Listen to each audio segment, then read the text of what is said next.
Hamza, how does it feel to be here, finally in Bangladesh? Amazing. Long time coming. I'm excited. It is indeed a long time coming. You've won a derby last day and you're going to face India in the South Asian Classical. Are you pumped up for that? Yeah, very much so. Hopefully to win 2 derbies. So inshallah we'll win and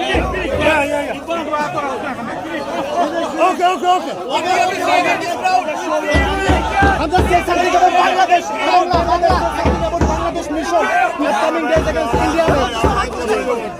বাংলায় বলো match নিয়ে সামনে 25 তারিখে ইন্ডিয়ার বিপক্ষে match এটা পরিকল্পনা কি করতে চাও বাংলাদেশ